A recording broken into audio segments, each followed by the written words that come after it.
Começando mais um podcast da Resenha Movement, aqui o Sociedade Metamorfoses, com meus amigos Carlos Gulu, cada dia um nome, Carlos Amoroso, o nosso convidado aqui, que o Amoroso já vai nos apresentar. Antes, só pedir para a galera dar aquela curtida, compartilhar, de preferência se inscrever no canal e ativar o sininho. Sempre esqueço alguma parada.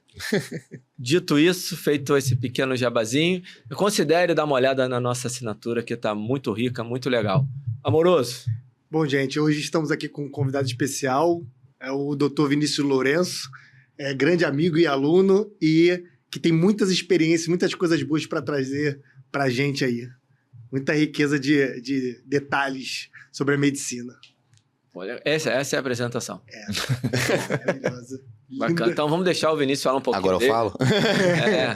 Obrigado por me receber e obrigado pelo convite, tá, Carlos? Obrigado aos doutores presentes aqui na mesa.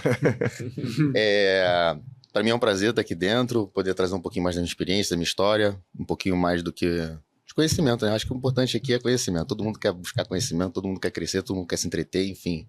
Se sair com algum aprendizado aqui para mim já tá válido já. Exatamente. Pô, perfeito. Vinícius, vamos começar com o início da sua seara de estudos, né? Uhum. Tenho bastante interesse de saber, porque você fez uma trajetória curiosa no meio da medicina e depois se especializou em mais de uma área. Então, acho interessante se você pode contribuir com a gente dizendo o seu início dos estudos. Talvez já no começo ali do ensino médio, na parte que você decidiu ter a profissão médica e como você fez para estudar, passar no vestibular, toda essa coisa que tangeu essa parte da sua vida. Beleza. Então, eu acho que como qualquer jovem, são poucos, acho que jovens que na idade aí do vestibular tem alguma distinção o que eu vou fazer para minha vida inteira, né? Eu acho que a gente vai sendo muito mais selecionado pelo meio para escolher um caminho onde você vai ter alguma condição de vida e não vai falir. Então, eu acho que o que norteou a minha escolha pela medicina foram duas coisas. Não tem problema nenhum em falar isso, porque algumas pessoas julgam isso até um pouco feio falar, né? Busquei pelo dinheiro. Não foi pelo dinheiro, foi pela questão da apresentação de um médico que você via que, por exemplo, médico se forma, tem trabalho. Médico, teoricamente, naquela época, que é uma classe que sai da faculdade ali com um determinado nível de ganhos que você consegue desenvolver bem, é um profissional liberal que você consegue ter uma certa qualidade de vida. Então, isso norteou um pouco a minha escolha da parte financeira e dentro da parte de intelectual, eu sempre tive facilidades com a área de biológicos. Meus pais são professores de biologia, eu acho que eu sempre tive uma facilidade muito grande das áreas exatas / biológicas. Meu calo sempre foi a parte, por incrível que pareça, só português, mas eu até sabia bastante história e geografia. Mas eu tinha muita facilidade, era uma área que eu achava que poderia ter algum ganho financeiro no sentido de me dar conforto e acabei escolhendo por ela, mas sem aquela pretensão de, meu Deus do céu, eu vou estar ajudando velhinho, crianças e bondosos. Não, eu acho que ali como adolescente naquela época justamente foi só esse ponto principal. E depois passei para a faculdade de medicina, fiz na UFRJ, né?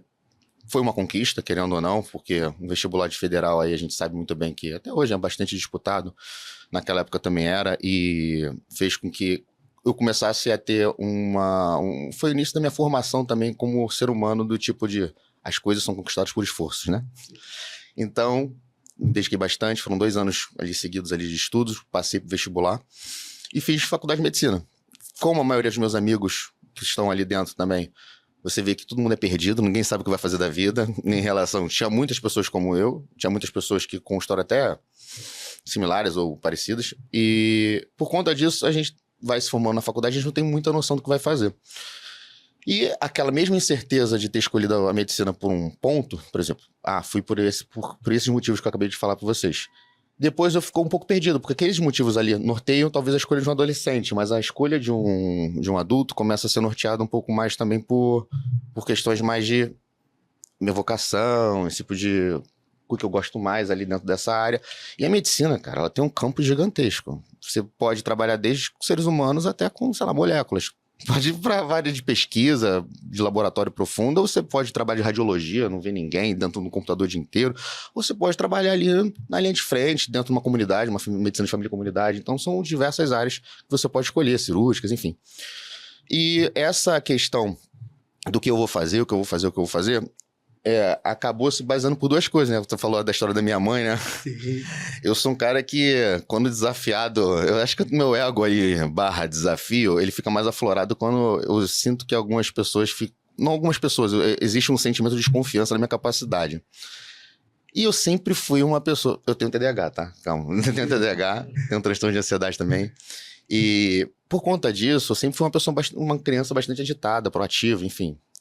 E eu era muito, como muitos TDAHs, estrambelhados, sabe? Ficar esbarrando muito nas coisas, ficar derrubando tudo, ficar... Somado a isso, eu não tenho uma coordenação motora fina, assim, das mais primoráveis de todas. É uma boa coordenação motora, mas nada, tipo assim, excepcional para você ser um neurocirurgião. Enfim, dito isso, havia muitas questões da minha mãe de ficar me botando na cabeça que, tu não vai fazer cirurgia porque você é um cara que não tem coordenação motora nenhuma. E aquilo ficou na minha cabeça. Pô, como assim eu não vou? Eu posso fazer o que eu quiser. Nós somos assim. A gente tá entendendo? É aquele desafio. Então, você acaba sendo cego, entendeu? Por expectativas de outro, você se cobre por aquilo dali. E isso daí ficou um pouco guardado, sim, na escolha que eu fui fazer. E, somado-se a isso, eu tinha novamente aquela escolha de, seguir por dinheiro, não seguir por dinheiro, sabe? Porque tem áreas dentro da medicina que a gente sabe que você vai para você tem uma seara de ganhos mais ampla, né? Principalmente quando você vai mexer com a parte puramente estética, os procedimentos, enfim. E, na minha opinião, eu não queria seguir isso por total clareza. Eu queria ter alguma coisa que fizesse mais sentido para mim. Então, eu acabei... O que fazia sentido para mim? Dentre as coisas que me agradavam naquela época, o esporte, o movimento em si eram sempre coisas que me norteavam. E eu gostava da sensação da conquista, a sensação da vitória, de conquistar alguma coisa. Então, eu acho que essa sensação... ela também norteou a minha escolha, porque eu fui querer mexer com algumas coisas que tivessem esporte envolvido. Ali, na época que eu estava me formando, a cadeia de medicina esportiva não era uma cadeia muito forte, ela tinha acabado de começar na Unifesp, na USP também, se não me engano, foi as primeiras residências de medicina esportiva, não era muito difundido. E dentro do que eu tinha de expectativas que eu gostava, tinha ali a ortopedia e a cardiologia, que estavam diretamente relacionadas mais com o esporte. E eu optei, assim, por influência de amigos e gostar também de mais dessa parte anatômica. Não que eu não gosto de cardiologia, tá? Adoro fisiologia cardíaca. Mas essa parte anatômica do esporte, eu estava muito envolvido já também com academia, com treinamento. Eu acabei indo para essa parte de ortopedia, que para mim, assim, foi uma abertura de paradigmas. Por quê? Eu amo e odeio a ortopedia ao mesmo tempo, tá? A parte que eu amo da ortopedia é todo o conhecimento aí da questão... teórica do movimento, músculo esquelético. Para mim isso é uma coisa que é muito, muito bonita, entendeu? E a questão do movimento, a questão do desempenho físico, para mim são coisas que me estimulam muito a estudar e continuar estudando. Tanto é que uma das coisas que eu mais converso com o Carlos durante os meus treinos é sobre biomecânica. Treinamento, quase todo treino, tudo. A gente vai conversando sobre inserção de músculo e vai desenvolvendo teorias ali que a gente vai um dia vai botar em prática. Tem muita hipótese criada nessas aulas. E esse estudo também me estimulou dentro da ortopedia, e a parte do que eu odeio da ortopedia porque, assim, a ortopedia, querendo ou não, ela me limitava muito na questão de expansão de conhecimento, né? Por ser uma área cirúrgica, e todas as áreas cirúrgicas têm uma necessidade de se dedicar muito tempo de neurônio mesmo, para desenvolvimento de conexões neuromotoras finas, para que você consiga fazer as cirurgias mais perfeitamente possível, porque um bom cirurgião é esse, tá? É um que opera muito bem e ao mesmo tempo consegue saber se aquela cirurgia vai ser a melhor opção para aquele tratamento, para aquele paciente em determinado caso. Isso acabava me limitando um pouco, porque eu gostava de pensamentos mais expansivos, de agregar conhecimentos de outras áreas. Somado-se ao fato também que eu já tinha essa dificuldade de desenvolvimento motor fino, né? Podemos assim dizer. Mas fiz a residência e, durante a residência, eu acreditei que realmente poderia ser esse um caminho e forcei uma na minha cabeça que a capacidade de aprender ou não me desenvolver como bom cirurgião somente era só questão de treino. Enfim, por fora corria a medicina esportiva dentro da minha cabeça. E a medicina esportiva sempre esteve também no meu coração. Comecei a fazer pós-graduação, tá? Na época eu comecei a fazer logo depois que assim, que acabou a residência, o primeiro ano da residência, eu entrei na pós de medicina esportiva. E a medicina esportiva sempre foi aquela menina dos sonhos, sabe? Você tá aqui, já viu aquele mesmo que tem uma garota passando assim? Você tá andando pro lado aqui, ó. Assim, Você tá andando do lado da ortopedia e já passa aquela medicina esportiva assim, tu tá sempre olhando pra trás assim. Era a menina dos sonhos. E eu sempre gostei de estudar. E eu via que o meu desejo por estudar aquela área ali estava sendo muito mais aflorado do que estudar ortopedia. Entendeu? Terminei a ortopedia, fiz especialização em cirurgia de joelho, me tornei cirurgião de joelho, sou associado lá da Sociedade Brasileira de Cirurgia de Joelho. Gostava de cirurgia do joelho, vivia aquilo dali, mas o tesão e a vontade de continuar dentro daquele meio ali foram diminuindo com o passar do tempo. E a medicina esportiva cada vez mais se tornando o que te movimenta, o que te faz estudar, o que te faz abrir o computador e ficar lendo artigo, o que te faz pegar videoaula sobre o assunto e ficar estudando, lendo, ficar desenvolvendo. E eu acabei no meu consultório mesmo praticando muito mais isso do que eu estava operando, tá entendendo? Eu deixava de, às vezes, dedicar cirurgia para paciente para estimular mais um pouquinho de uma reabilitação, entendeu? Sabendo que como cirurgião eu precisava de cirurgia, assim, é uma fonte de ganho, mas e era uma boa opção também para o paciente. Só que dentro da cirurgia existe muito disso, né? Se é a melhor opção ou não. E isso também refina o bom cirurgião, tá? De refinar a escolha da boa cirurgia ou não, o momento da cirurgia. E eu acabei vendo que eu estava indo muito pro lado mais da reabilitação, da biomecânica, dessa parte de desenvolvimento, e o tesão foi perdendo. Junto com isso,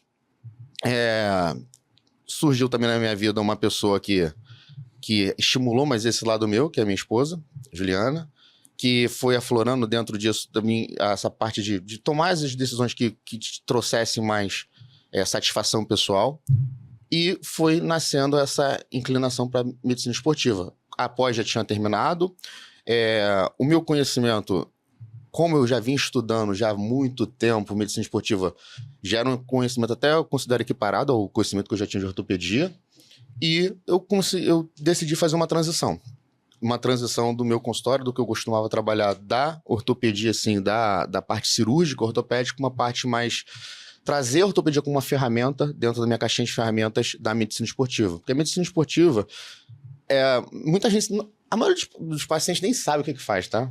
O que o médico do esporte faz? O pessoal sabe que faz um endócrino, sabe que faz um cardio, sabe que faz um ortopedista, sabe que faz um médico de família, mas o que o médico do esporte faz?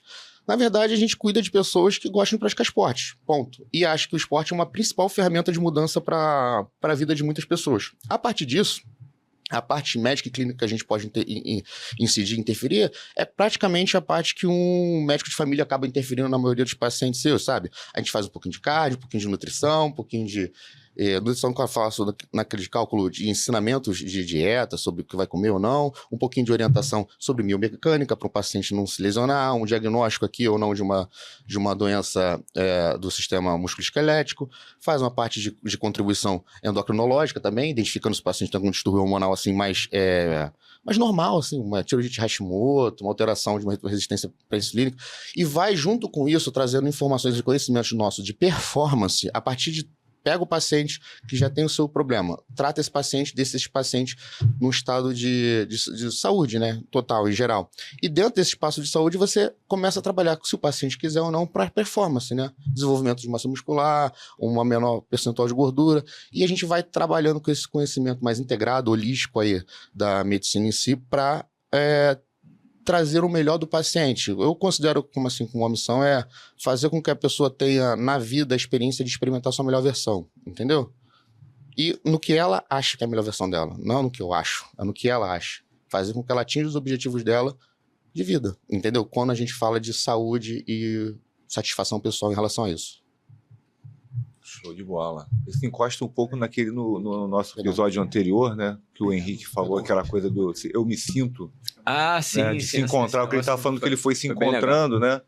E aí uma coisa assim, eu sou ortopedista, mas você tem as suas nuances que te encaixam na sua particularidade, que você foi buscando o teu caminho, né? Sim. E outra coisa que ele tocou no assunto que eu achei legal, a questão da cirurgia, indo um pouquinho para a parte técnica, mas a gente... Que ele falou da questão da cirurgia, que você vive de cirurgia, que isso é um ponto, né, contraditório na vida de um médico e de outros profissionais também. Você vive de cirurgia e às vezes você não precisa indicar aquela cirurgia. Sim. né? E é uma coisa, pô, mas eu preciso pagar minhas contas. E o menisco, né? Eu sei porque, assim, se eu não me engano, a artroscopia de menisco, ela começou no início da década de 90. Sim. 90, 91, Sim, eu sei que eu fiz a minha, foi logo, era uma novidade na época.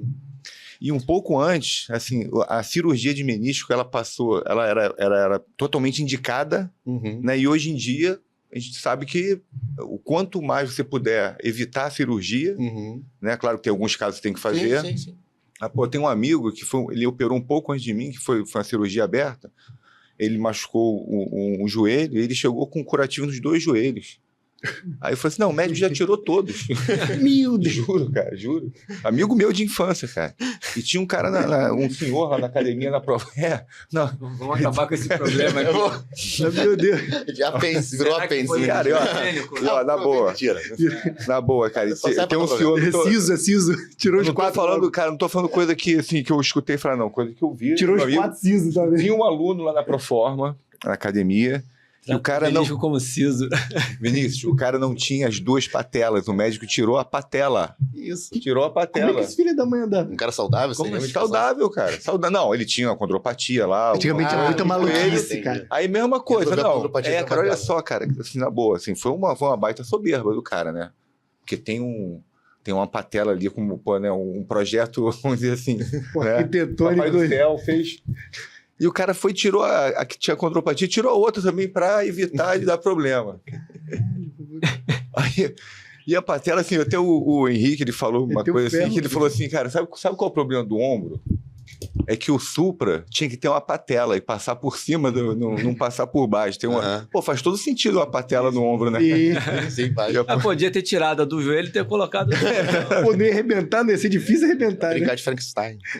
Eu nunca tinha pensado nisso, cara, da patela no ombro, cara. Eu falei, pô, faz sentido. É fazer um ganchinho e botar ali de baixo. Tinha que ser o Henrique, né, pra falar isso, né? Mas esse negócio do cinto, acho que, de certa forma... O Vinícius falou, né? Você era um ortopedista, quando você via a menina passando, era como você se sentia, né? Você se sentia um... Como é que você se sente na profissão? Isso é uma pergunta. Era aquela coisa de não querer se encaixar. Assim, beleza, eu sou ortopedista, minha formação é muito importante, mas eu quero buscar alguma coisa... Além. Linha minha, né? Que é sua. Tanto é que assim, a medicina esportiva, por ser uma especialidade nova, né? Ela tem as suas vertentes, assim. Eu vejo que hoje em dia que a medicina esportiva também ela tem suas vertentes. Por exemplo, a gente tem muito da vertente ali do pessoal que trabalha com futebol, sabe? Performance. Fica ali vivendo em cima de um teste de uma ergospirometria, tá entendendo? As avaliações de limiar número 1, número 2, ver se tá fazendo aeróbia, procurar esse treinamento nessa fase, aquela parte também de nutrição e tal. E tem o que eles julgam ser a dark medicina esportiva, né? Que gosta também dessa parte mais de fisiculturismo, dessa área, que acaba, querendo ou não, mexendo com uma área bem polêmica, a parte de hormônios, entendeu? Que é uma parte bem polêmica e que a gente entende que tem que ter essa preocupação, sim. Mas só que, querendo ou não, são 2 áreas dentro da mesma medicina esportiva, que utilizam as mesmas ferramentas, entendeu? Para chegar em determinados diagnósticos, mas tem perfis de pacientes diferentes, diagnósticos diferentes. No meu caso, eu gosto até mais um pouco dessa área mais de fisiculturismo, mas o meu dia a dia basicamente não é esse. Não trato muitos atletas. Na verdade, são pessoas comuns. E basicamente são pessoas que estão ali numa situação da sua vida que não se sentem agradáveis com o seu corpo ou com o seu estado atual de cronicidade, numa doença, por exemplo, tá muito cansado, uma fadiga crônica, e querem mudar de vida, não sabem por onde seguir, entendeu? E eu me abro assim dessa forma, como se eu não vou dar a solução, pelo menos eu vou te encaminhar para a solução, entendeu? Porque eu tenho, talvez, como médico, um conhecimento de se não é aqui, onde é que vai ser a resposta, entendeu? Porque a maioria das vezes as pessoas têm respostas para serem dadas em relação à sua saúde. E, em geral, são respostas até simples quando a gente vai pensar do lado fisiológico. Por exemplo, se a gente bater na martela aí de sono, já resolve muita parte dos problemas das pessoas, entendeu? Se a gente falar sobre qualidade dos alimentos que a pessoa tem ingerido, já resolve muitas questões da vida das pessoas. Tratamento e qualidade da saúde mental da pessoa, entendeu? Avaliar a saúde mental da pessoa, em que ambiente ela está, qual o nível de estresse que essa pessoa passa, familiar e tal, entender se vai ter fim, não vai ter fim, qual a situação, se ela faz um acompanhamento psicoterapêutico, isso é muito importante, já resolve muitas questões das pessoas. Se ela faz atividade física, também é uma questão muito importante, que vai resolver muitos problemas das pessoas. E também como é que está a questão de consumo de drogas, lícitas, ilícitas, ou como é que está a questão, as interferências das escolhas dela do dia a dia, que podem estar interferindo diretamente também, porque tudo isso, se somado, são coisas que se a gente for dividindo em caixinhas e for resolvendo aos pouquinhos, entendeu? Não precisa resolver tudo de uma vez só, mas for resolvendo um pouquinho de cada vez com o conhecimento que a gente tem médico, de poder utilizar ou não, tanto intervenções assim, medicamentosas, quanto intervenções assim, de hábitos que a gente vai alterando, ajudando a pessoa a construir no dia a dia, a gente vai ter uma resposta muito boa. E depois que a gente tira essa sujeira inicial, fica tudo muito mais claro de onde a gente realmente tem que intervir com medicação ou não, porque muitas vezes a medicação é desnecessária, tá? Mas só que ela precisa durante um determinado tempo ali para ajudar nessa limpeza, né? Entendeu? Ele falou um negócio importante que eu acho que ajuda, assim, quem prescreve, né, no nosso caso de educação física e fisioterapia. Ele falou assim, pô, você vai fazendo algumas mudanças que não necessariamente são ao mesmo tempo. Por exemplo, você altera o sono, faz uma mudança positiva do sono. Pô, teve um impacto tal. Eu faço muito isso, eu falo para meus alunos, meus pacientes também, falo assim, eu vou fazer uma intervenção pequena. Porque se você faz muita coisa, você não sabe nem o que deu certo. Não sabe. Nem na hora de tirar. Você fala assim, pô, isso aqui foi isso que deu certo. Você não sabe, você botou um monte de coisa. E na fisioterapia acontece muito isso, né? Que eu brinco, a pessoa chega lá com uma dor, aí fala assim, vamos fazer uma liberação, vamos fazer um alongamento, um fortalecimento, Pô, faz tudo. Quer dizer, porque a pessoa não está sabendo. Faz o combo todo, né? Não está sabendo que... Então, às vezes deu certo, não sabe nem o que foi que deu certo. Porque fez tanta coisa.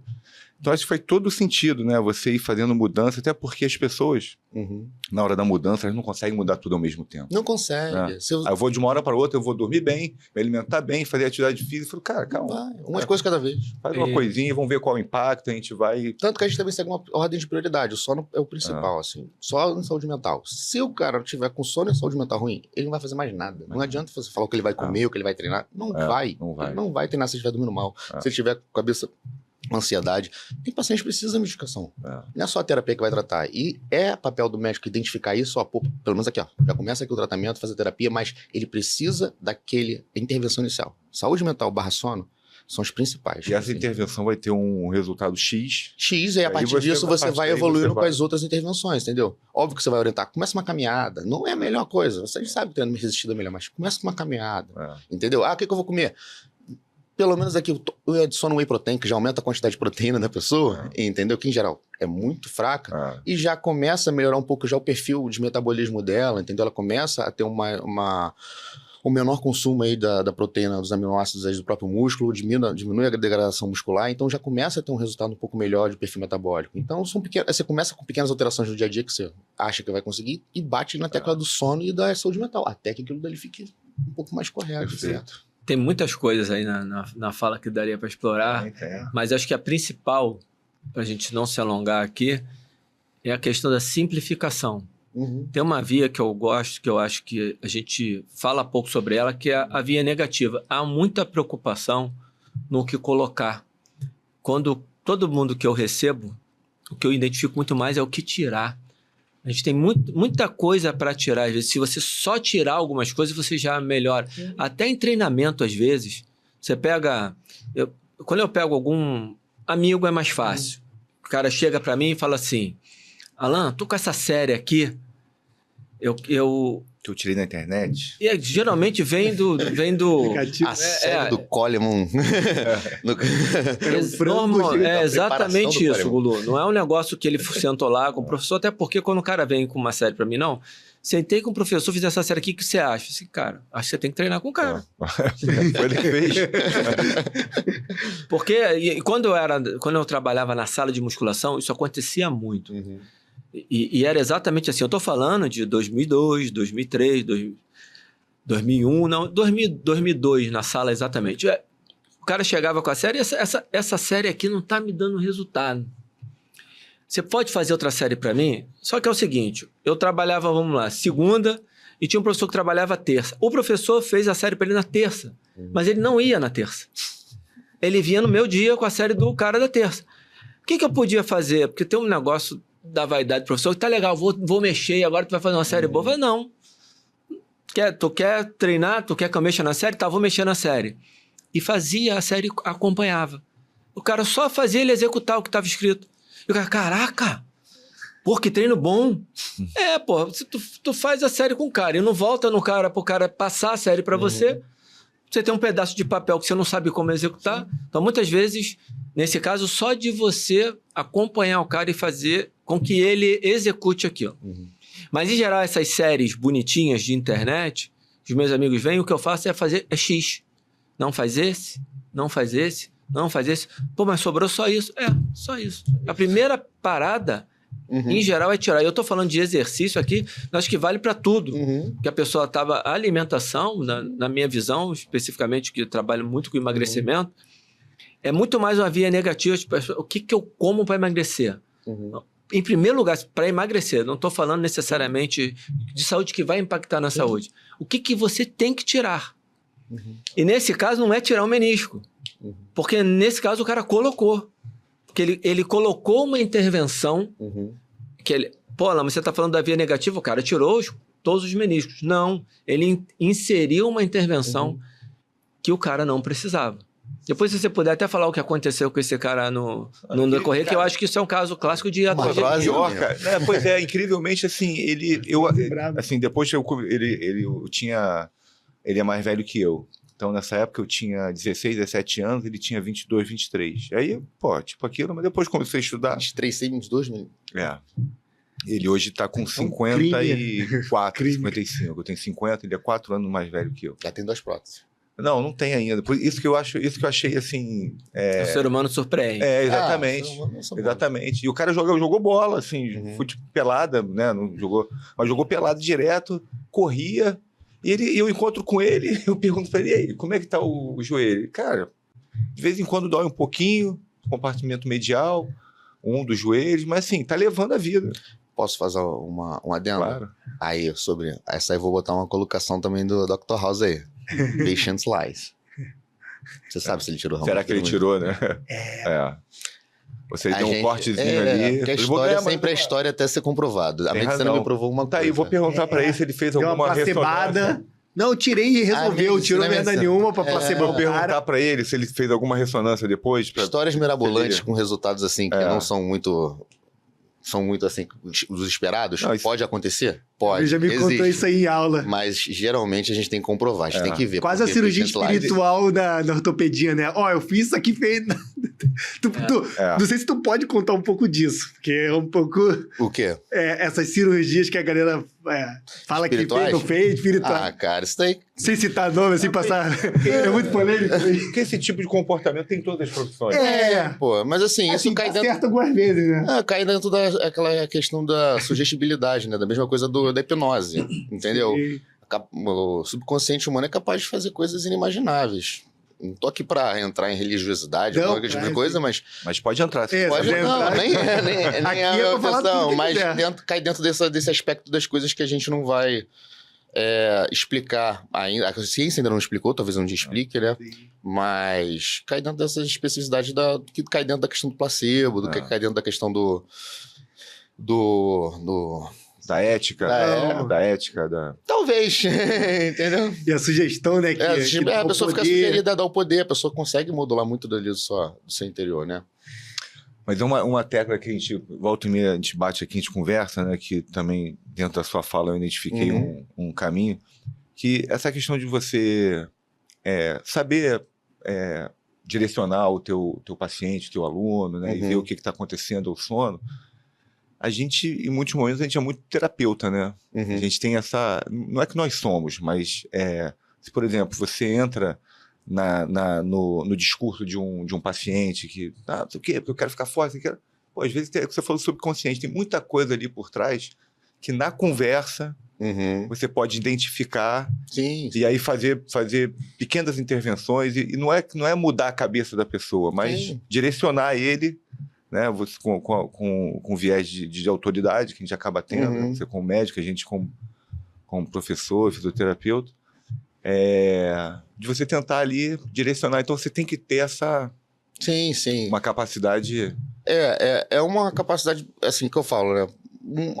Acho que de quase todo profissional de saúde que queira se desenvolver, ele tem que desenvolver um pouco desse lado meio detetive dele, né? De largar, jogar, porque você tem que tirar também, você não pode dar o conhecimento do paciente falando eu quero que você responda isso. Sim. Entendeu? Porque eu tô achando que é isso. Não, você tem que ir caminhando, norteando. Você tem aquela ideia ali de um diagnóstico ou de algum conceito que você está gerando sobre uma determinada... sobre um determinado coisa que o paciente possa estar tendo. Eu odeio falar a palavra coisa. Não. Mas, enfim...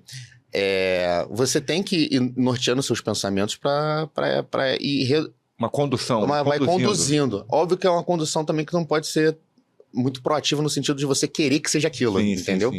Mas você tem que ser um pouco detetive também de poder tirar de forma subconsciente o que você precisa do paciente, porque tem um valor, entendeu? Tem um valor.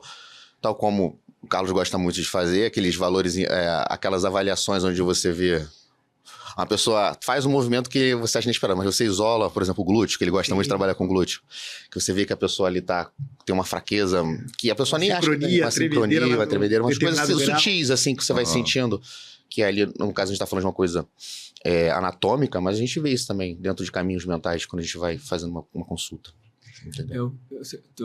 Vai, Bonovac, é muito curioso aproveitar que o Vinícius falou isso, porque eu tava até falando com a aluna essa semana, ela tem prótese nos 2 quadris, tem que fazer nos 2 joelhos, tem que fazer nos 2 ombros, toda ferrada. Eu falei, cara, não tem evidência pra você. Tem as evidências que a gente lê, só que são tão esparsas que é até difícil juntar e te olhar. Agora, eu vou usar o que eu conheço tecnicamente e a expertise para te avaliar e ver por onde eu vou trabalhar contigo. Lógico que muita tentativa e erro. Fatalmente eu vou errar contigo em alguma coisa, ou não. Eu posso, de primeira, ela entendeu perfeitamente, fiz a avaliação, no dia seguinte, ter artrose em tudo quanto é canto, deu tudo certo. Ficou bem, ficou sem dor, só com dor muscular. Falei, acertei na tentativa e erro. E esse empirismo nosso que a gente precisa, porque nossa área ainda é muito esparsa de evidências, é muito interessante essa coisa que o Vinícius falou. Por exemplo, o próprio Vinícius, citar a questão da dorsal. Uhum. O Vinícius fazia uma puxada até aqui. Puxava o cargão, dava bola, puxando até aqui. Ele não conseguia aproximar o cotovelo das costelas. Falei, cara, isso avaliando várias aulas, né? Falei, cara, se para aqui, será que é vício motor? A gente começa as hipóteses. A gente primeiro, o Alan também, o Gulu talvez também faça isso, a gente tenta não ficar pensando reducionisticamente. A gente tenta pensar no todo. De forma motora. Deve ser só um vício motor. Eu só vou dar sugestão para ele fazer um movimento completo. Coisa besta. Aí ele foi descendo com dificuldade, chegou aqui. Aí eu falei, tem alguma coisa ali. É assim que a gente trabalha. Aí a gente acaba misturando reducionismo com holismo. Não tem como. Tem alguma coisa focada ali. E ele, como treina do ponto de vista para aprimorar o corpo, para performance mesmo, para ter hipertrofia, né? Nós temos até planos aí de disputar um campeonatinho. Quem sabe no futuro. Então eu preciso tratar ele... Eu treino ele como fisiculturista. Só que eu sei, eu gosto da coisa, então eu tenho um certo conhecimento nessa área. Não como os treinadores, mas eu tenho um bom conhecimento de biomecânica, a gente trabalha nesse sentido, justamente com o Vinícius. Aí eu falei, Vinícius, vamos explorar esse último ângulo, faz isometria aí. Aí aqui... Aí eu falei, cara, o corpo dele não queria explorar esse ângulo, deve ter algum déficit de alguma estrutura ou a própria neuroplasticidade dele se formou motoramente para percussionar nesse movimento, nessa trajetória. Eu falei, pô, vou explorar esse ângulo. E, por coincidência, não sei se... Eu imagino que tem a ver, ele tem uma ligeira deficiência de desenvolvimento muscular no latíssimo do dorso, principalmente na região inferior. Aí tem aqueles testes de Kendall e Kendall, aquelas coisas que você faz ângulo. Eu acho que isso é bom, por exemplo, como alunos como o Vinícius. Alunos que procuram saúde, a gente não se foca tanto nisso, né? Cada um com a sua especificidade. Aí passamos a explorar mais essas angulações e eu falei, pô, eu vou agir nessa angulação onde tem essa sincronia de contração. Eu aprendi esse termo até com um professor muito bom, que já falecido da UFRJ, que era um gordinho, bom demais. Qual é o nome dele, tu sabe? De fisiologia? Renato Alvarenga. Renato Alvarenga. Esse tem uma sincronia, eu só ouvi dele, não ouvi mais de ninguém. Já citei uma vez com ele lá na FRJ e tava perguntando coisa pro meu orientador. Aí a gente explorou esse ângulo, por exemplo. Aí tem essa coisa bastante empírica da gente, que você deve usar muito também, olhar como é que tá a estrutura e com as evidências esparsas que nós temos, tentar trabalhar desse tipo de coisa, né? Desse modo. Nesse caso, às vezes acontece isso, eu olho para a cabeça do número, para ver se ela está anteriorizando. Ah, sim. Nos últimos graus... Começaram uma discussão técnica no meio do episódio. Que ele é fisioterapeuta e tá agora... mas sempre vale, eu tô só aprendendo, que eu anotando aqui, ó. É pra ele mesmo, né? É pra ele mesmo da segunda. Você entendeu? Às vezes ele não faz porque ele anterioriza, aí que aqui no final, ao invés dele fazer... Ele faz aqui a rotação interna... E anterioriza, anterioriza a cabeça do... Tá vendo? Como é que ó, já anotei aqui, ó, já pro próximo caderninho aqui, ó.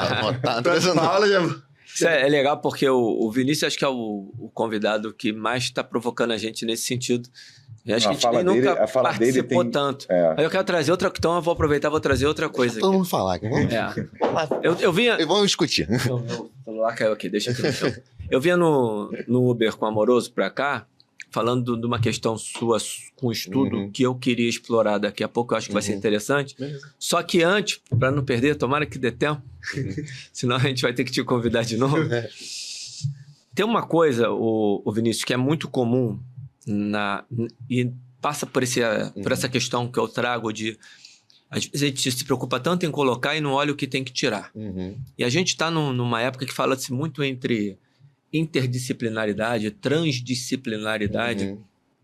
E nessa questão eu queria ver um pouquinho da sua visão com relação a isso. E vou dar um exemplo meu, que eu acho importante a conversa. Acho que há pouca. A conversa que elas são conversas limitadas, muito superficiais. Não sei se por vaidade, por ego, mas as pessoas... Os profissionais, para mim, não têm as conversas que poderiam ter. Sim, com certeza.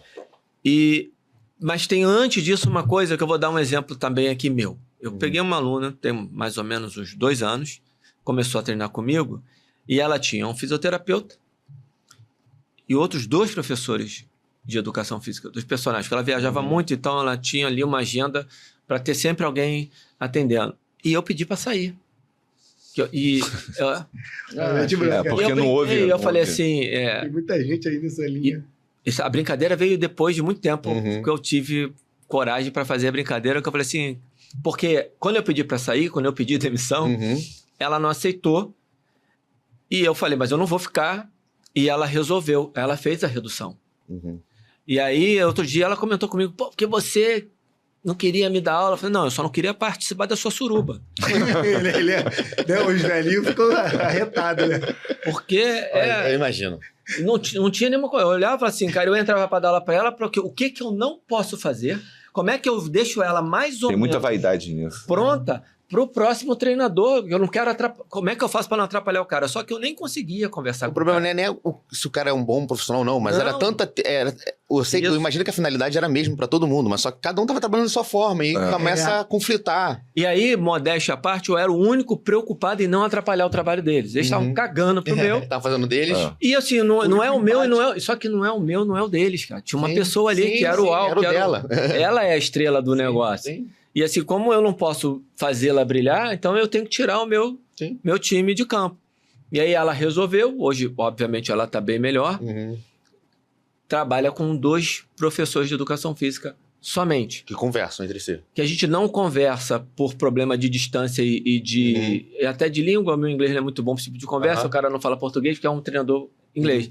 Mas, no caso, eu assumi o papel da orientação. Entendi.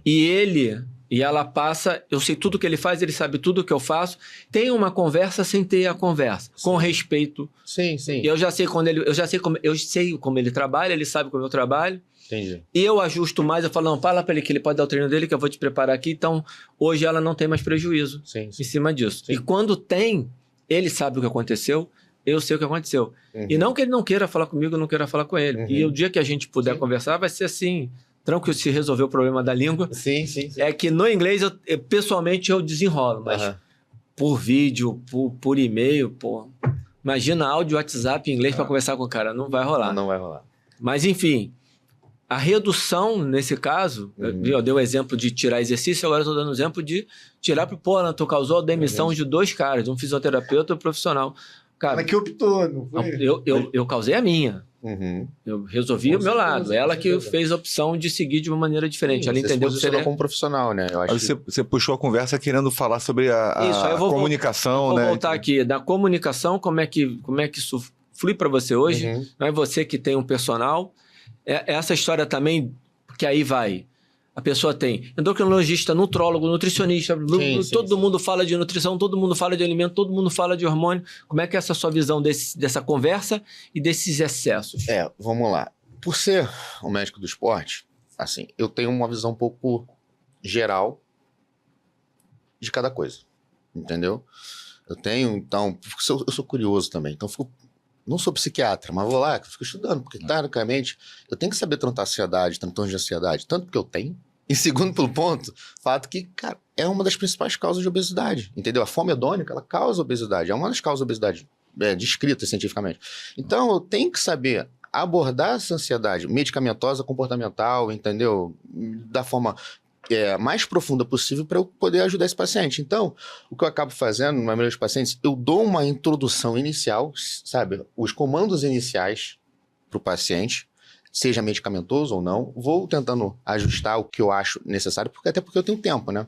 Se eu pudesse ficar com o paciente ali 5 horas para ajustar tudo, mesmo que eu não soubesse, eu sei onde pesquisar, eu sei onde estudar, entendeu? Eu sei onde, para quem perguntar, eu poderia talvez ajudar, mas não acho que venha ao caso. Tenho o meu tempo ali para cada paciente e eu sou importante naquele determinado tempo para meio que gerenciar, coordenar. Então eu gosto desse papel meio que de maestro na condução, quando o objetivo é performance. Quando o objetivo é saúde, o médico que se determina, quando falando saúde assim, o paciente tem uma insuficiência cardíaca grave e tal, o cardiologista dele geralmente vai conduzir essa parte dele. A minha parte vai ser a introdução ali, talvez alimentar e tal, junto com o nutricionista, ajudar na prescrição de treinamento, entendeu? Não na prescrição diretamente do que vai fazer, mas, por exemplo, orientar, olha só, você tem uma insuficiência cardíaca grave e tal, a gente tem que ver aqui que você pode fazer atividades de baixo nível de intensidade, entendeu? Então você pode fazer talvez um yoga, uma reabilitação cardíaca, entendeu? Uma coisa leve. Aí você vai orientando o paciente o que ele pode e o que não pode, sendo meio que uma forma do paciente entender o mundo médico, o mundo profissional. Leva para você um exame, você explica mais ou menos como funciona o exame,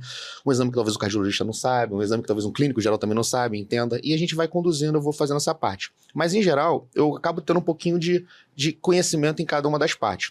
Quando eu começo a direcionar performance, uma coisa que eu acabo fazendo, eu gosto de controlar um pouco os macros do paciente. E o que significa controlar os macros do paciente? Significa que dentro de um trabalho diretamente com o nutricionista, isso acaba afetando um pouco o trabalho dele, entendeu? Se eu tiver um contato com o nutricionista e ele entender um pouco a minha língua, não tem problema nenhum trabalhar junto com o nutricionista e ele definir os macros. Mas tem que ter esse contato.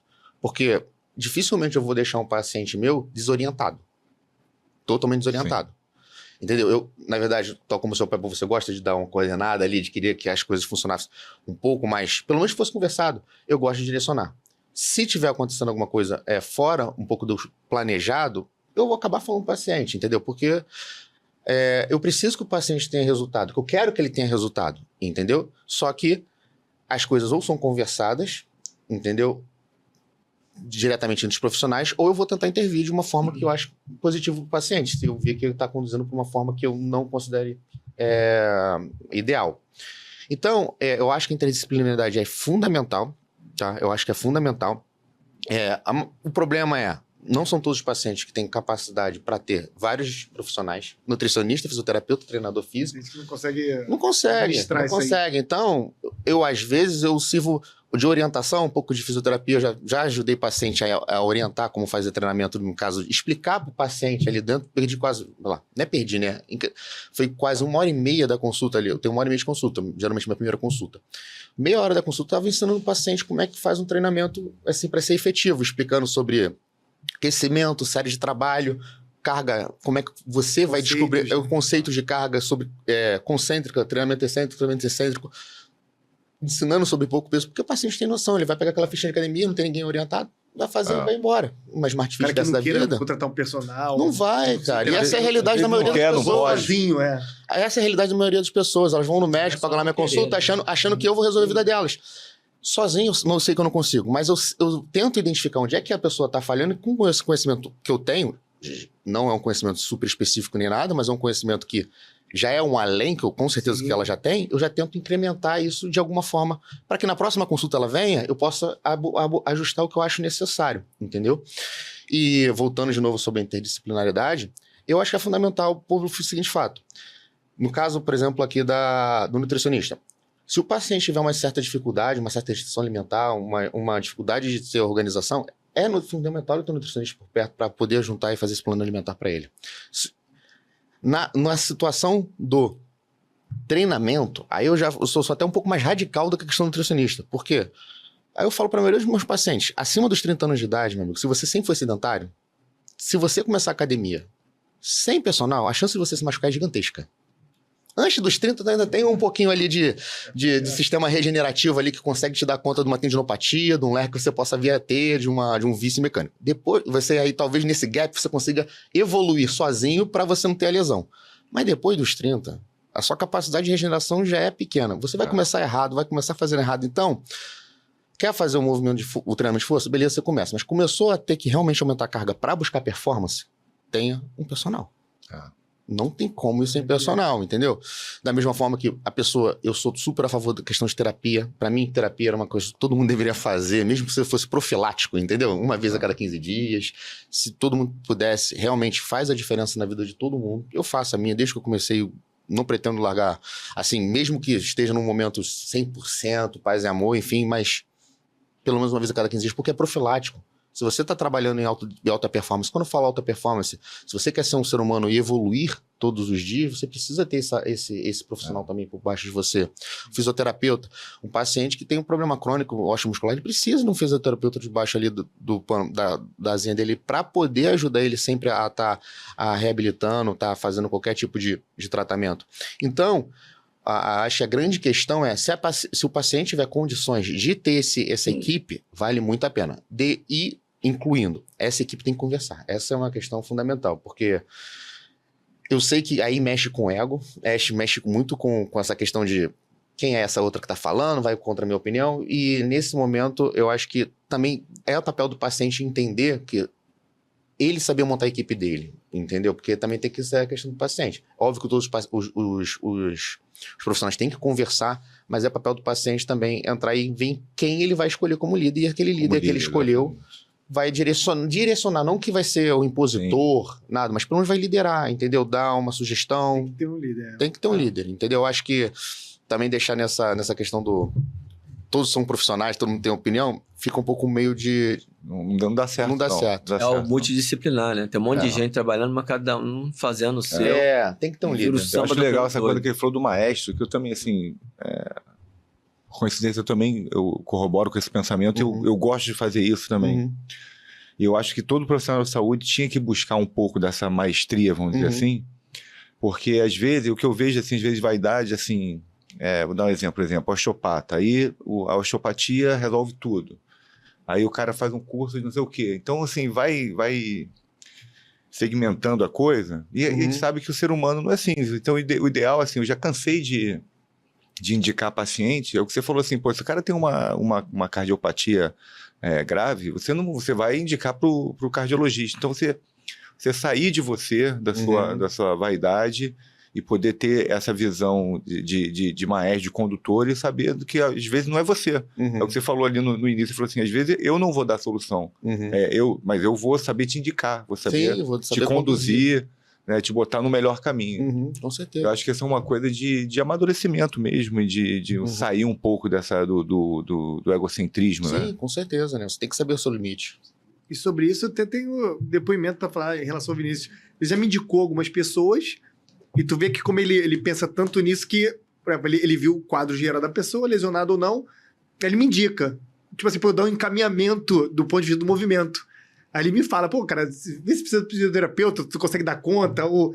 Aí eu pego, aí eu já encaminhei paciente que me indicou um fisioterapeuta, eu não peguei. Falei, cara, teu caso aqui tá agudo. Ele falou, Carlos, ó, eu sei que... Toma aí, eu sei que tu vai conseguir encaminhar bem. Pra ter a humildade dele de... Falar, não, movimento, toma, ele dá a orientação que ele... Tem um bom conhecimento de biomecânica, mais do que até muito profissional de educação física. E ele indica, falando, pô, Carlos, você consegue dar um caminho. Aí, às vezes, eu pego, faço uma avaliação só do caminho, dependendo da condição da pessoa, onde ela mora e tal. Ou se morar longe, pô, indico um amigo meu que trabalha na mesma seara para trabalhar. Já peguei, já indiquei para fisioterapeuta. Falei, não, esse aqui, cara, esse aqui tá na fase aguda, não dá para trabalhar contigo. Vou te indicar aqui o fisioterapeuta para você fazer, toma o número. Já fizemos muito essa interpolação. E eu converso muito bem com ele, nosso pensamento é muito parecido quanto a treinamento, esse tipo de coisa. E a gente fala, ó, e o fulano de tal, que eu fiz isso e aquilo. Não, tá, pode ver isso aqui também. Ele também trabalha com outras pessoas e tal, mas nós nos damos muito bem isso, até por pensarmos parecido. Isso aí... Um time que funciona. Porque o caso do Alan falou da coisa de brilhar a pessoa, tem uma pessoa ali que tem que brilhar, é isso, o profissional de saúde tem que saber que ele tem que tirar essa vaidade, falar que tem uma pessoa, tem um ser humano ali, a gente escolheu a profissão de saúde humanas, porque teoricamente a gente tem que gostar do ser humano. Gostar de cuidar. Gostar de cuidar. Você cuida da pessoa. Esse é o papel que eu vejo, assim, um dos papéis mais fortes é cuidar. E para cuidar da pessoa. Não cuidar do seu ego. E para nomear, para mim, o que atrapalha é isso. É a vaidade, o egocentrismo, a soberba. Para dar nome, né? No que acontece no ser humano, nas variáveis, né? E a gente tem que se policiar também com isso. Quando a gente se esse movimento também que você... Será que você não deixou de... Assumiu para você uma responsabilidade que, na verdade, seria melhor conduzida por outro profissional? Então, você tem que ter essa vaidade também vaidade não, esse policiamento. Esse policiamento, né? Para se conhecer se você não está sendo egocêntrico em determinadas opiniões. Porque o ego sempre vai estar ali. Todo mundo tem. Todo mundo tem, exatamente. É impossível, né?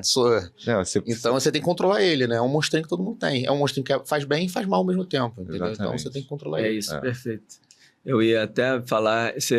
Já matou essa parte, né? Porque o cara tem que... Primeira coisa é reconhecer a sua vaidade. Não, eu não sou vaidoso, não. Você é, sim. Todo mundo é. Todo mundo tem. Todo mundo tem. E aí, reconheça e trabalhe em cima disso para ser um motor que te empurra para frente e não te atrapalha. A soberba, né? Soberba, dizem que quando o cara morre, a soberba só sai 2 dias depois, né? no larga, só vai 2 dias que ela fica ali, meu morto, ela tá ali. A gente conhece uma galera assim, tomar cuidado para não ser. Que é muito fácil também falar dos outros. Sim. Amoroso, vamos falar um pouquinho de estudo. Essa parte interessa tanto a gente, porque é a parte do desenvolvimento pessoal. E o Amoroso me passou pelo menos a imagem de um cara estudioso, Vinícius.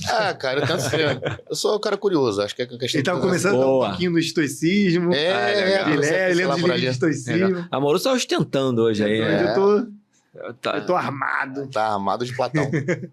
Mas o Amoroso me falou de uma coisa que eu acho que é legal você dar um relato, que é uma dificuldade. Você começou falando que tem TDAH.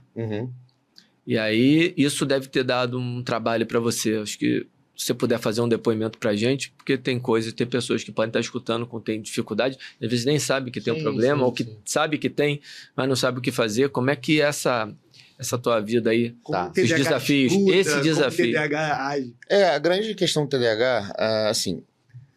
O TDAH não define conhecimento, tá? Existe capacidade intelectual de cada um, e isso é uma coisa que é diferente do TDAH, capacidade de fazer conexões, de gerar novas sinapses, ou seja, a pessoa nasceu com aquela capacidade de ter uma capacidade intelectual um pouco mais avançada ou não. Então, cada pessoa tem o seu nível e também sua inteligência para aquilo, né? Tem pessoas que têm a capacidade de desenvolver mais motor, mais números. Então, são aqueles níveis de inteligência, quais são as inteligências relevantes. Então, assim, na teoria, assim, na prática, na verdade, né? Na teoria. Na prática, eu sempre tive facilidade, então, de gerar conexões. Ou seja, eu precisava de pouco tempo, teoricamente, de exposição à informação para guardar aquela informação, que faz com que eu tenha uma facilidade em determinados campos. Mas o TDAH, querendo ou não, limitava a quantidade de tempo que eu precisava passar por conta que ele me distraía muito, entendeu? Não me afetou diretamente nos estudos, assim, até determinada fase da minha vida. Por quê? Porque eu tinha tempo para ficar ali gastando aquele tempo ali para ficar aprendendo uma determinada coisa. Então, eu aprendi com o tempo, sem saber que eu tinha TDAH, a ativar meu hiperfoco, entendeu? Que é uma capacidade que alguns TDAHs têm quando começa a se interessar por determinada coisa, entendeu? De conseguir ficar horas e horas e horas focado em alguma coisa, porque ele gosta. Aí é a questão. Eu aprendi com o tempo, assim, você vai aprendendo artifícios, né, a lidar com você mesmo. Quando você não tem um diagnóstico, quando você não sabe, você vai aprendendo. A pessoa cega, que nasceu cega, ela vai aprendendo a ver o mundo de outra forma. A pessoa que tem TDAH e não sabe que tem TDAH, ela começa a aprender a usar determinadas habilidades que ela tem de outra forma. E eu comecei a utilizar o hiperfoco a meu favor. Mas só que não é fácil atingir hiperfoco. Para atingir hiperfoco, eu ficava horas e horas sentado, olhando para uma tela de texto, ficava dormindo, ficava acordando, porque eu falei, se eu dormir, eu vou acordar, porque o meu TDAH me levava muito a dormir, entendeu? Não é ficar se movimentando saindo da mesa, se eu começar a ler, eu durmo. Eu dormi 9, 12 horas, Acordei descansado, comecei a ler uma coisa, eu durmo. Entendeu? Então eu comecei a brigar com a minha desatenção e começar a me bater. Me bater no caso não assim de se autoagredir, né? Mas não faço de passar a mão na cara, ia lá, jogava água no rosto. E eu comecei a limitar isso, acredito que aumentava meu cortisol, minha adrenalina, devia aumentar também minha via de dopamina ali, e eu começava a me interessar mais pelo estudo, porque eu gostava de estudar. Só que era difícil ativar. E como eu ativava, aí era 10 horas direto. Superpoder, né? Aí eu ativava ali, entrava, ficava 10 horas estudando. E eu comecei a aprender a utilizar isso no vestibular. Porque antes, há pouco tempo que eu ficava na aula aprendendo, já era o suficiente. Entendeu? Há pouca informação, sabe aprender de orelhada? Sim. Eu aprendia muita coisa de orelhada, entendeu? Então, eu tinha essa certa facilidade de aprendizado. Com o tempo, isso foi ficando um pouco mais difícil, porque, cara, a vida ela vai exigindo de você outras prioridades, outras frentes, que é trabalho, estudo, família, relacionamentos, enfim.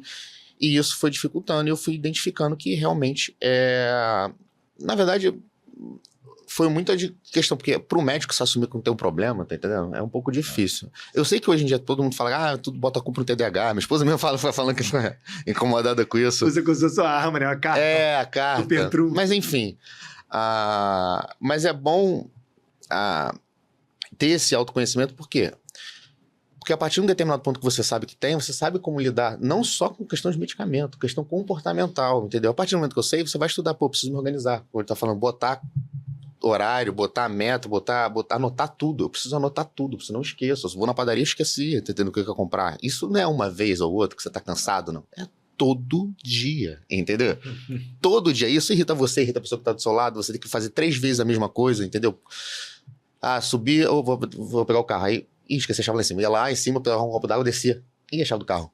Assim, entende o que eu tô te falando? Eu entendo. O copo na mão. Descer o copo na mão, entende? Você tá diagnosticando alguém. Não, eu tenho um pouco. Eu nunca fui diagnosticado, mas eu tenho certeza que eu tenho. Mas assim, e isso quando você vê que é um TDAH, porque não é uma coisa que aconteceu agora porque você tá mais estressado, tá trabalhando mais. Sempre aconteceu na sua vida. Exatamente. Entendeu? Sempre aconteceu na sua vida. Só que você não prestava atenção. Porque no passado, quando você vê que tem TDAH, é aquela criança ou muito agitada, que não parava quieto, ou aquela pessoa que não conseguia se prestar atenção, mas tirava nota ruim do colégio. Mas o cara que tirava nota boa, não tem TDAH não, é esperto. Entendeu? Porque TDAH tem dificuldade de estudar. Entendeu? Sim.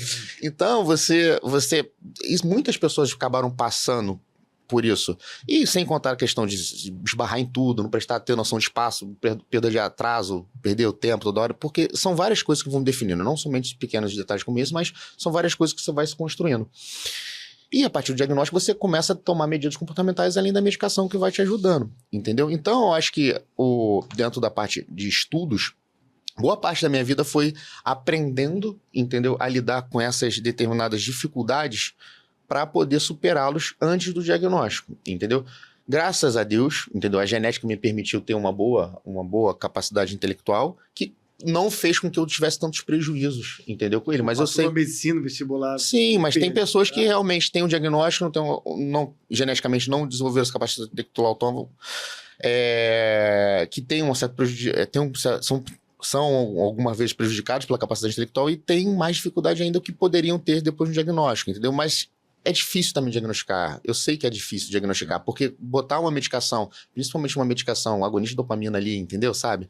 Numa criança é um pouco preocupante, entendeu? Então, demanda especialistas. Tanto é que o meu diagnóstico, minha condição de tratamento foi toda feita pelo meu professor na faculdade. Foi meu professor da faculdade de medicina e psiquiatria, que é um dos grandes pesquisadores de TDAH aqui no Brasil, que é o Dr. Paulo Matos, entendeu? Então, mas assim, nem todo mundo tem a oportunidade de ter uma consultoria com ele, mas o diagnóstico em si, ele precisa ser feito por um especialista. Porque são várias mudanças que você precisa ter na sua vida. Há uma medicação nova que entra na sua vida também, que é uma medicação que tem uma capacidade transformadora muito grande, mas ao mesmo tempo você tem que ter as responsabilidades do consumo dela, entendeu? Porque também ficou banalizado. Medicamento TDAH. Não, mas também foi banalizado o uso dessas medicações como Ritalina, Venvance, entendeu? Para promover performance, acham que para promover performance intelectual para quem quer estudar, enfim. Mas são várias mudanças que vão afetando também a sua vida. Legal, ótimo relato para caminhar para o fim, né? Que a gente... Eu tenho com certeza que eu me atrapalhou um pouco no estudo na escola, e depois eu fui descobrir na faculdade, aí eu fui estudar o que eu gostava, e como tinha um pouco mais de liberdade, porque na escola, na época do torneio de giz, era aquela coisa de você ter que copiar e escutar o professor. Cara, assim, ou eu copiava, ou eu escutava o professor. Exato. E aí depois, quando eu fui fazer curso, assim, eu nunca... Aí depois eu já entendi aquela coisa, já entendi, assim... Quando eu vou assistir uma palestra, um curso, cara, eu não levo nem caneta, nada, cara. Sim. E eu acabo saindo sabendo mais do que muita gente que tá ali. Com certeza. Anotando. Então, isso... Aí foi aquela... Eu me conheci, falei, aí começou a descer. Na faculdade, eu nunca tive problema de nota. Eu nunca tive caderno, nunca tive nada. Primeiro que eu não sabia o que anotar, eu não sabia resumir. Eu tenho uma dificuldade gigantesca de resumir, porque pra mim tudo é importante. Então, se eu tô prestando atenção, é um tudo. Então, eu tenho também a facilidade de guardar o tudo. Sim. Aí você presta atenção no gesto de quem tá dando aula, no exemplo, aí você lembra do exemplo que ele deu. Você faz conexões diferentes. E anotar, se eu anotar alguma coisa, acabou. Acabou. Já sai da ideia. Já sai, eu só estudei pro caderno dos outros. Você já tinha me falado isso. E esse negócio de esquecer, cara, assim... Aí eu aprendi também, porque, de tanto você... Cara, será que eu desliguei o fogão? Será que... Aí de tanto você subir e descer, aí o que eu faço hoje em dia? Eu, na hora de verificar, peraí, para tudo, faço uma limpeza na mente. Sim. Aí vou lá, aí eu consigo chegar lá embaixo e falar, não, eu verifiquei tudo. Porque senão, se eu estiver no meu fluxo normal... Você vai, se perde. Eu não sabia que o Lu tinha isso. Bom, eu acho que... Pedir umas palavras finais aí, se quiser deixar um recado pra gente se despedir, pô. Gostaria primeiramente de agradecer o convite. Acredito que pude contribuir um pouquinho mais aí. Bastante. Com vocês aí do conhecimento. Também agradeço pelos conhecimentos aí que eu adquiri com vocês hoje. Estaria aberto a novos convites, sempre que precisarem. Eu ia falar isso. Eu tenho convicção que um segundo episódio a gente cairia bem. A gente já conversou, eu já tinha conversado com ela sobre isso. Quer falar sobre isso? Vamos fazer um podcast sobre fisiculturismo? Quer falar sobre o que quiser? Vamos falar sobre ciência, empirismo. Ciência bem parecido com a gente. Legal. A validade do empirismo dentro da ciência. Ele tem muita coisa. Acho que a gente vai digerir esse episódio e aí vai dar um ensejo pra gente já... Sim. Então, primeiro eu queria agradecer, foi um bate-papo muito agradável para mim, muito legal. E, como eu disse, estaria aberto a novos convites, tá bom? Show de Agradeço bola. a toda a audiência aí também, obrigado. Guardar o seu tempo aqui. Obrigadaço, cara. Como eles já fizeram o convite, então só reforçar. Vamos digerir esse episódio e bolar o próximo. Para quem assistiu até agora, muito obrigado. Não deixe de curtir, compartilhar, ativar o sininho e... Desculpa, tá amoroso. Se inscrever no canal. É isso. Um abraço, galera. Valeu. Um abraço.